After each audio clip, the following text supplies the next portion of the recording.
Do you think with the size of this class and the caliber of players you recruited that you're kind of making a statement to the rest of the SEC of what Tennessee football is going to be about? Well, we talk about, John, doing everything with a relentless approach in everything that we do, whether it's recruiting, whether it's academics, whether it's champions in the community. And I think it's just a part of the relentless approach. And again, our assistant coaches have done a tremendous job. And, these were highly recruited individuals. That doesn't make them any better football players. But for us to get where we need to get back to the elite level within the SEC, we have to be able to go toe-to-toe with anyone in the country. And I felt that we were able to do that this year. Coach, how has recruiting changed since you started? You touched on the closeness of the guys just throughout Twitter, and guys like TK and Vic and Jalen and them reaching out to guys and getting them to come. How much has that changed from when you first started doing this to something like this year? Night and day. And I think it really changes every year. Every year brings a whole different dynamic in recruiting. But I've said it is, this is the closest knit group or recruiting class I've ever been associated with. And you really look at the loyalty that they exhibited. A lot of these individuals had been committed for a very long period of time. Not very many of them even took other visits to other institutions. And I thought they showed tremendous loyalty, great passion, but the closeness is really very unique. I think that's a number of reasons. I think the amount of unofficial visits to campus, but I think the nature of recruiting with all the different camps that these individuals now go to, all the all-star games that they go to, you start to develop bonds and friendships. And like I said, this class is extremely close. And then Twitter, everything in terms of social media always helps accelerate that process as well. Butch, 8 potential defensive linemen. How early when you got here did you know for this class you needed to have that many, and just how important is it to have 8 guys that might be able to play up front? Well, right off the get-go. And, that's one thing we needed to improve on is size, big bodies, and we also like individuals that may be multifaceted in terms of they can either play offensive line or defensive line. And we know that there's a shortage of big bodies in our football program right now. So that was a point of emphasis. And, to be able to attract the type of individuals that we were able to, it's very pleasing. Now it's up to us to develop them. But that was a great need in our football program. We're still not where we need to be. And that's the other thing, even though, and John touched on it, even though it's a large number, we have to guard against. We're not going to improve and fix all our deficiencies in our football program in one recruiting class. And as a coach, that's one thing you have to guard against. We have needs across the board. So one recruiting class isn't going to fix it, but it helps. And I think what we've been able to do is really now be able to develop depth and develop players at every position. Which it used to be that kind of the idea that you complete a recruiting class and coaches take a breath in recruiting. Nowadays, when you look at all the early commitments a year in advance, you really don't have time to catch your breath, do you? It's a 365-day process. There are no off days in recruiting, and that's where being cut short on the calendar and recruiting, a lot of times you try to balance of getting into as many high schools as you possibly can. But when you take a week out of recruiting and, with the long extended dead period, we basically had to go and re-recruit this recruiting class.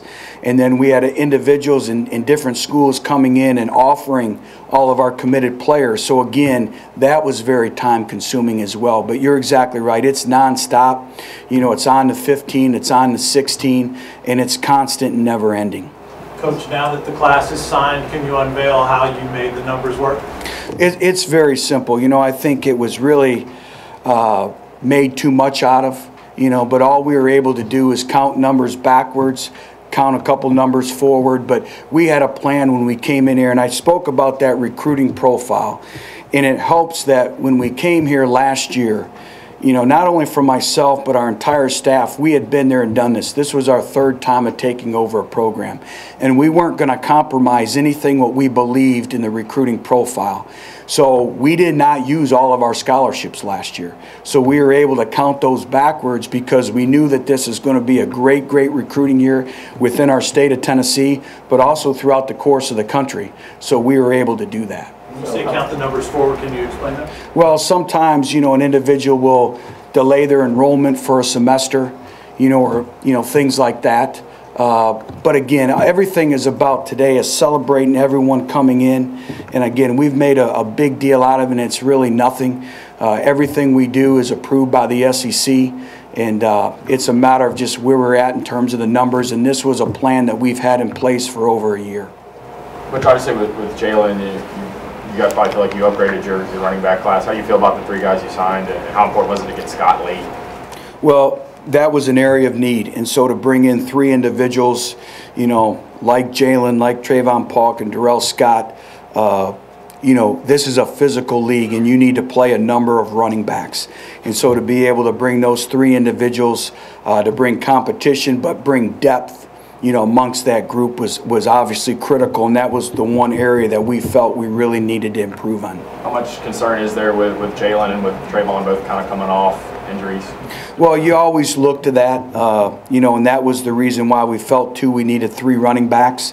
But both, you know, Jalen and Trayvon are right on schedule. They're doing a great job with their rehab.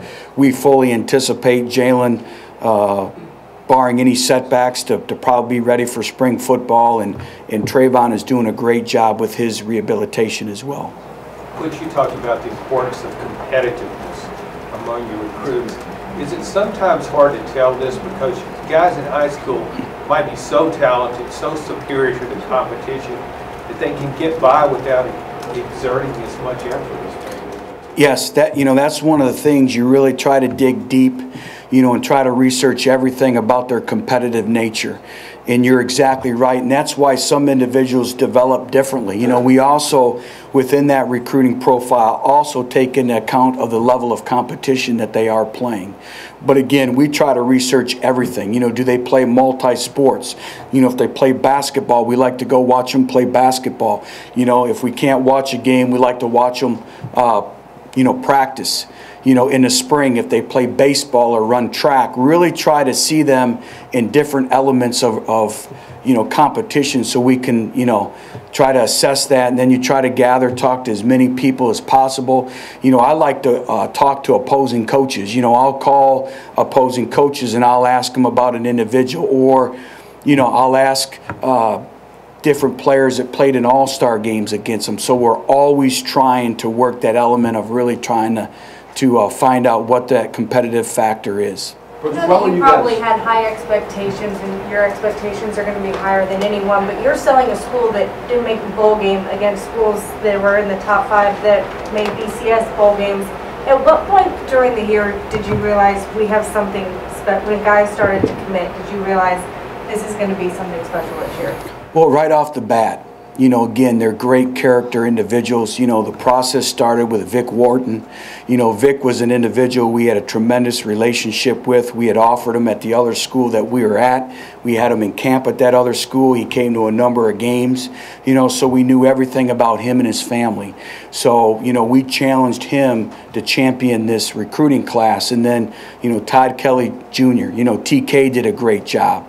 And, when you're assembling a class, great players want to play with great players. They want to be associated with great players.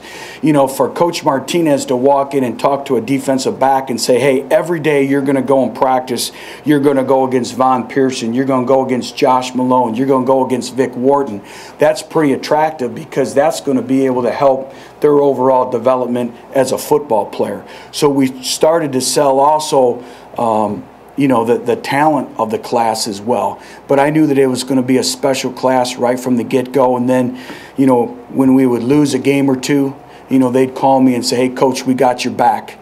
You know, we're not going anywhere. We're committed to getting this done. And you know, in society today, it's an instant gratification society. Everyone wants things now. It's no different with recruits. It's easy for kids to say, well, I'm going to go to school A or school B because they're winning right now. It takes a special person to say, hey, I want to go to this school because I want to be the difference. I want that onus. I want that ownership on our class, on me, to get Tennessee football back to its rightful place. So when we're talking about competitiveness, that's one of the things I looked at is, will you accept the responsibility of getting this football program back? And that's what I liked about all these individuals is when we had some setbacks this season, they didn't flinch one bit. It's going to be an annual thing, but once again, the SEC has more than half the teams in the top 10 in team recruiting rankings. First, what does that say for the conference, and how much is that kind of a sales pitch for y'all? When I know a lot of teams in the SEC are able to sign guys from well outside the SEC borders.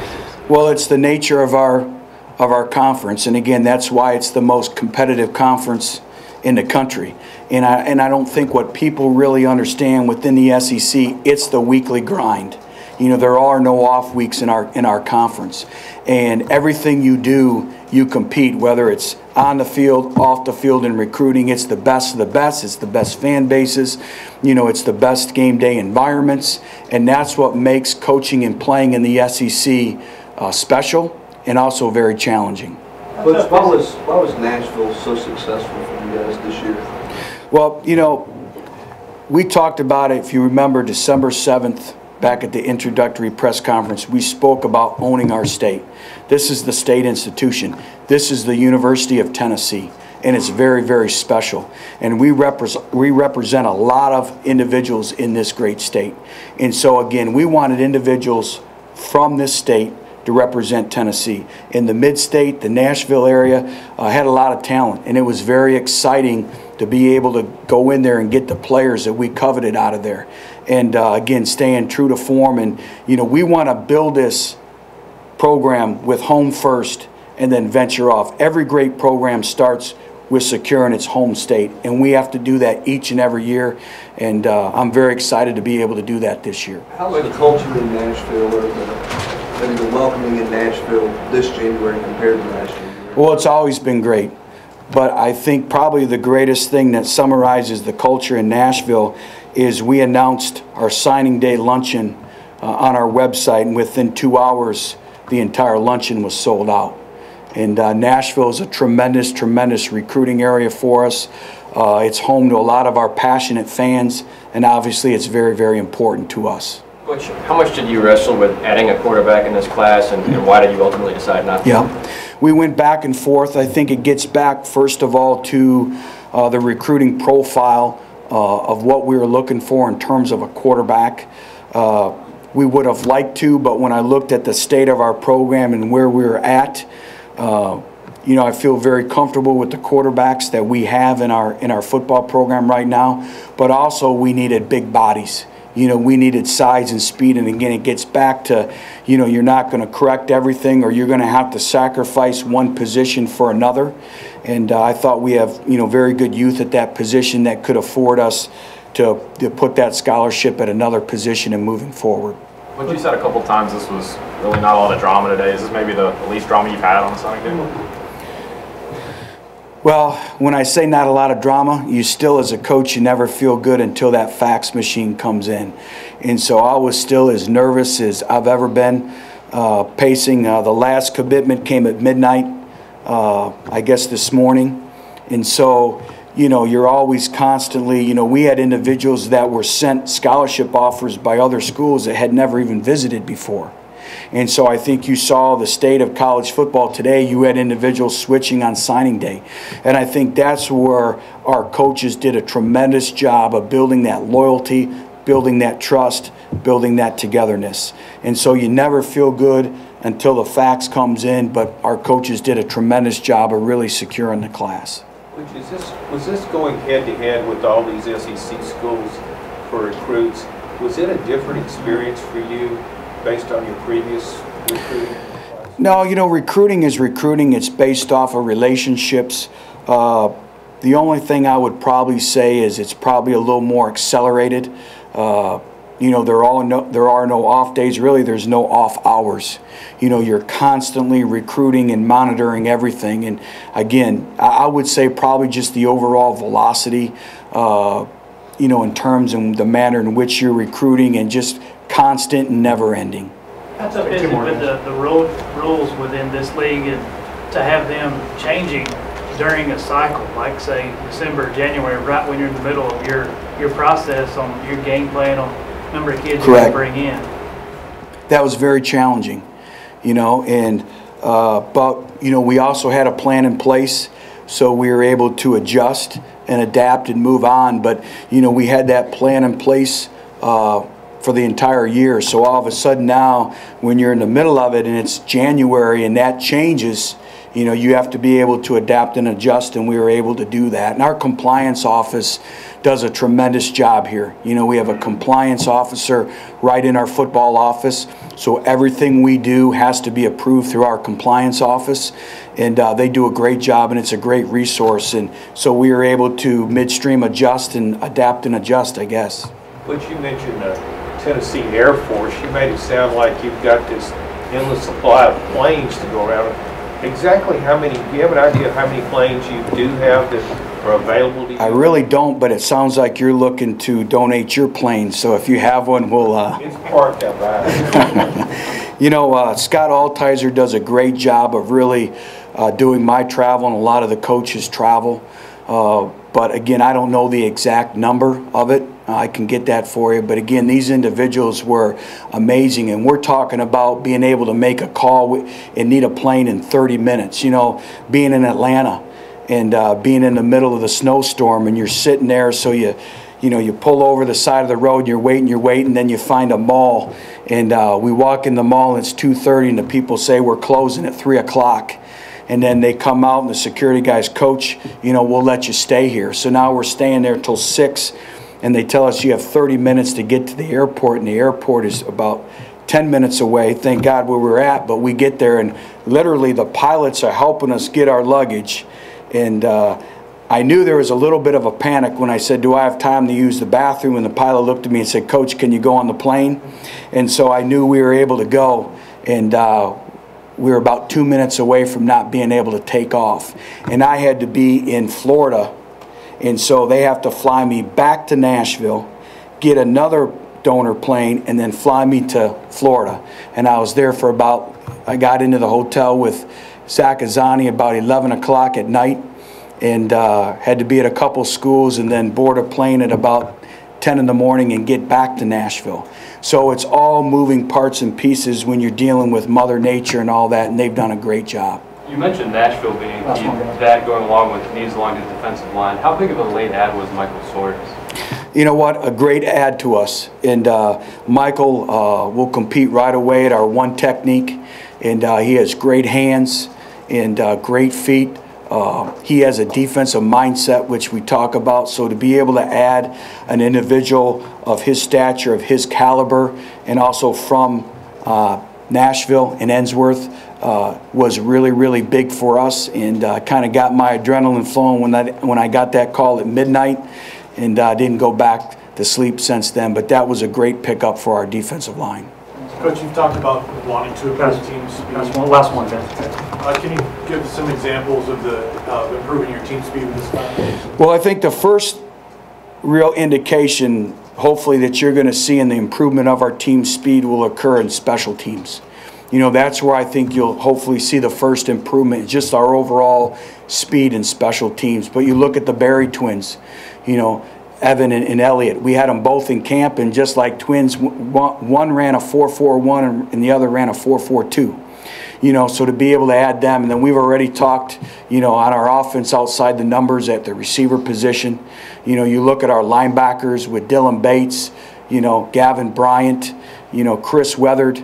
You know, you look at those individuals, Jacob. You know, we've really improved our speed, and then up front defensively, and then we spoke about the running back position. So I really do believe, you know, we improved our team speed. Now it's going to be how this class develops, you know, over the summer months to be in game ready for Utah State.